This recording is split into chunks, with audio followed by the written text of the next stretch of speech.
O governo federal autorizou nesta semana um reajuste de 33% para o piso salarial dos professores da educação básica no Brasil. Apesar disso, o aumento foi visto com receios por especialistas em educação e também em gastos públicos, pelos riscos de desequilíbrio fiscal. Sobre esse assunto, a gente vai conversar agora com a Tássia de Souza Cruz, economista da educação e professora do Centro de Políticas Educacionais da Fundação Getúlio Vargas. Professora Tássia, muito bom dia, obrigada por falar com a gente. Bom dia, obrigada pelo convite. Professora, esse reajuste já estava sendo previsto pelo novo Fundeb. Agora, a gente sabe que não há recursos suficientes pelos estados e municípios para pagar esse reajuste para os professores, apesar, claro, deles merecerem esse reajuste. Como fechar essa conta? Então, esse é um reajuste que vem da lei do piso salarial dos professores, que é uma lei lá de 2008, e que prevê esse aumento anual a partir juntando com o Fundeb. Só que com a aprovação do novo Fundeb, que por conta da pandemia em 2021 a gente ter visto aí teve uma queda na arrecadação e depois um aumento na arrecadação, isso implica em um aumento no reajuste que leva também um reajuste para o piso salarial dos professores.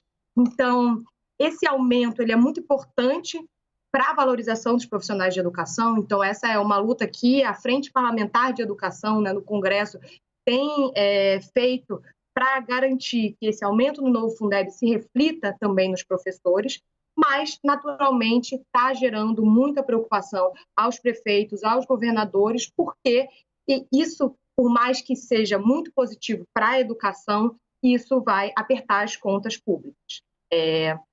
Então, nesse sentido, a gente, como especialista em educação, eu vejo com bons olhos o aumento do reajuste, porém, isso vai significar um esforço muito grande por conta dos prefeitos e governadores. Aí eu diria que a gente está numa situação de escolha política mesmo, né? Em que será que a gente consegue fazer um esforço maior para conseguir melhorar, valorizar os profissionais de educação? Professora, queria falar um pouquinho de saídas aqui e trazer uma situação hipotética só para o nosso telespectador e também a gente entender o que está se passando. Me parece que é indiscutível que os professores merecem um aumento de 33%. Isso é fato e isso é indiscutível. Agora, a gente tenta trazer essa situação não para uma cidade grande como São Paulo ou um estado rico, mas vamos trazer isso para uma prefeitura de interior que não tem uma arrecadação e que depende do repasse do governo federal.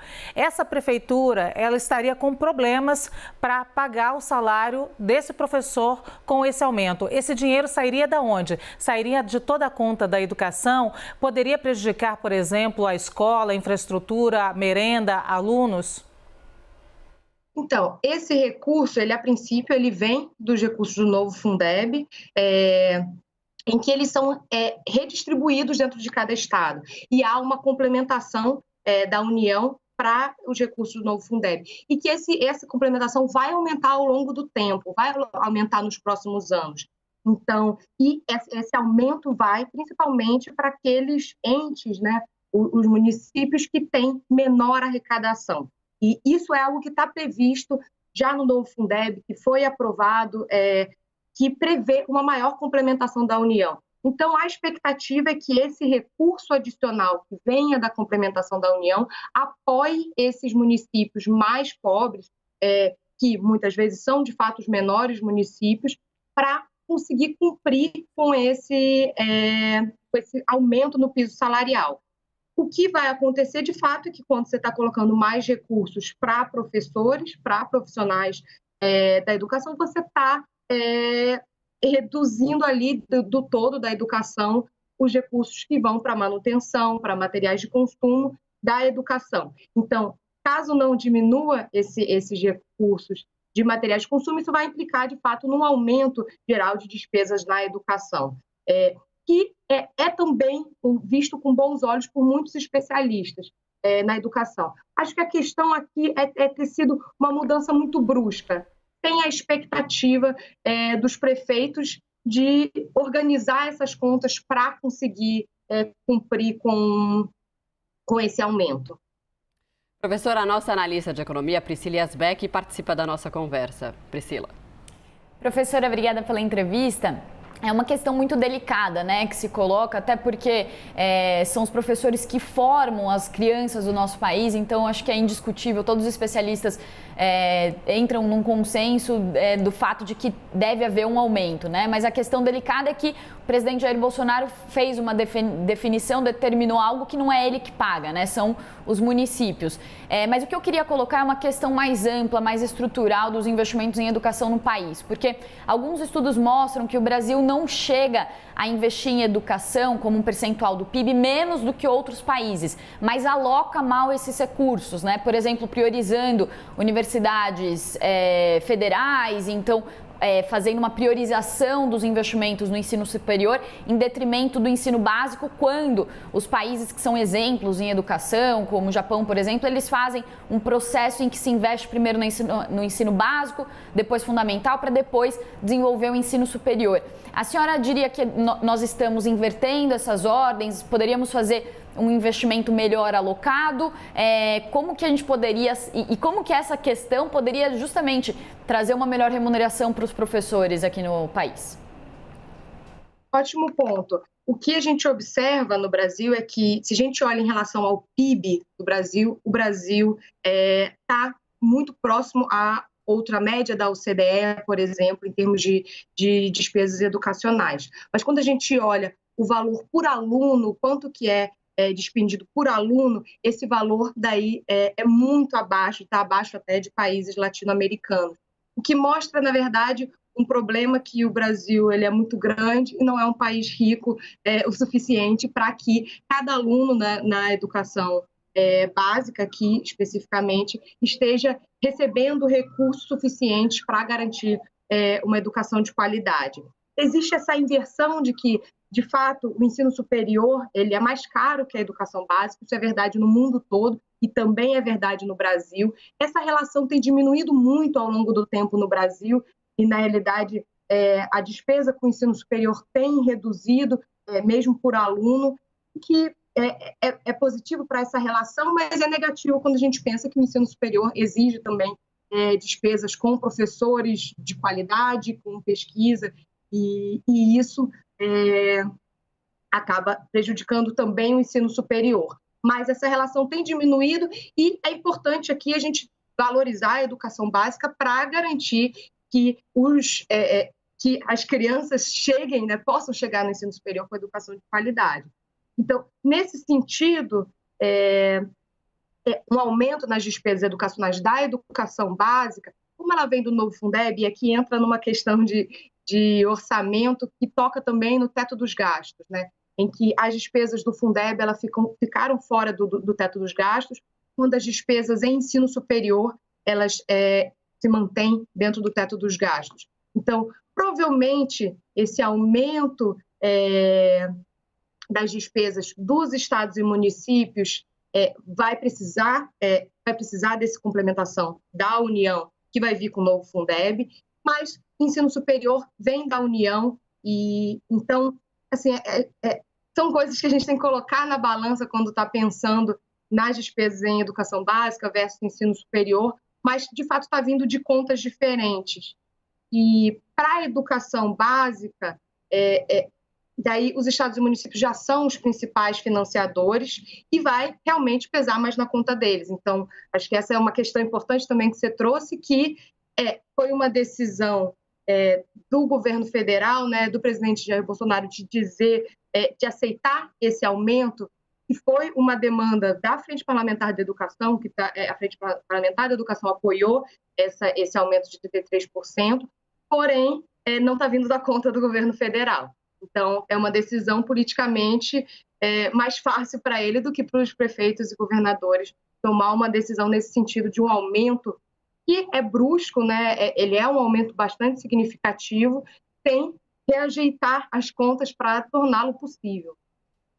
Professora, a Confederação Nacional dos Municípios divulgou uma nota na última semana orientando as prefeituras a não darem esse reajuste. Essa possibilidade existe? De fato, os professores vão receber esse reajuste? Isso aí eu acho que vai acabar se tornando uma disputa legal até que, eventualmente, vai precisar ter uma decisão final se esse reajuste vai acontecer ou não. Retornando à lei do piso salarial lá de 2008, também alguns estados declararam inconstitucionalidade da lei do piso salarial dos professores, e isso durou por alguns anos até que o STF garantiu que essa lei do piso era constitucional. Eu imagino que isso vai acontecer agora também. Que isso, enfim, judicialize e demore um tempo até que esse reajuste de fato aconteça. Por isso que é tão importante a gente sempre pensar isso em educação como um todo, que qualquer mudança tão significativa no orçamento precisa ser muito bem aliada com os estados e municípios. Infelizmente, não foi feito dessa forma, apesar de eu considerar, e eu acho que muitos especialistas considerarem, que é um aumento importante, mas que precisa de um alinhamento para torná-lo possível, e infelizmente não foi feito dessa forma. Professora, a gente tem discutido aqui, especialmente durante a pandemia, o fosso da desigualdade social no Brasil, especialmente na desigualdade da educação, que aumentou ainda mais e já era muito grande. O Fundeb, que é o Fundo da Educação Básica, ele tem justamente esse objetivo de tentar equalizar os repasses de verbas entre os municípios. Eu gostaria que a senhora explicasse, a gente está falando a todo momento aqui o que é o Fundeb, explicasse o Fundeb e explicasse também qual é o nosso desafio daqui para frente agora, se ele vai ser capaz, esse novo Fundeb, de ainda aderir esse novo fosso de desigualdade causado pela pandemia. O Fundeb foi um ganho muito importante para a educação. Ele é um fundo, são fundos na realidade, cada estado tem o seu próprio fundo em que redistribui recursos de arrecadação dos estados e municípios para garantir que tenha esse valor aluno ano mínimo garantido em todos os entes federados no Brasil. E aí, para aqueles que estão num valor muito abaixo, né, eles recebem uma complementação da União. Então, e essa complementação da União, com o novo Fundeb, ela é ainda mais específica. Ela não só vai para os fundos estaduais, como ela também vai para aqueles entes que, com a arrecadação total do município, principalmente, esse ainda assim está muito abaixo, recebe uma complementação da União, e aí tem um a mais que o novo Fundeb criou, que associa essa complementação da União a ações específicas dos entes. Então, ligado, por exemplo, a resultados dos municípios em termos de aprendizado médio da população, ou mesmo de redução da desigualdade do aprendizado dentro de cada município. Também considera, por exemplo, se a seleção dos diretores escolares, ele considera critérios mais democráticos. Enfim, tem uma série de características que são características mínimas para também receber um a mais da União.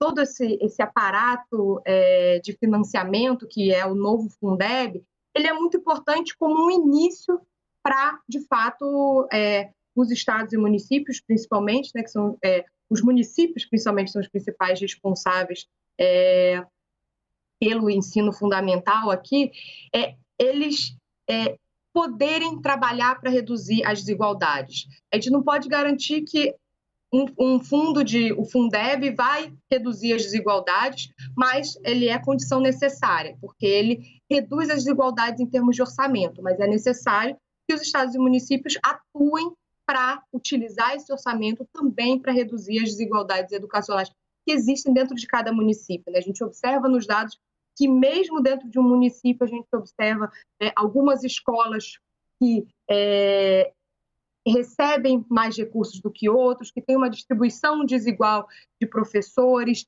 enfim, e existe uma distribuição de nível socioeconômico dentro de cada município, que é muito relevante para para a qualidade da educação, para a garantia de que esses alunos estejam na escola, possam se engajar de forma completa, sem estar com preocupação de fome ou outras preocupações, ao invés de estar prestando atenção na aula. Então, isso participando da aula. Isso é muito importante. Então, o novo Fundeb foi um ganho muito importante para apoiar os estados e municípios a reduzirem as desigualdades educacionais, mas é um primeiro passo, eu diria.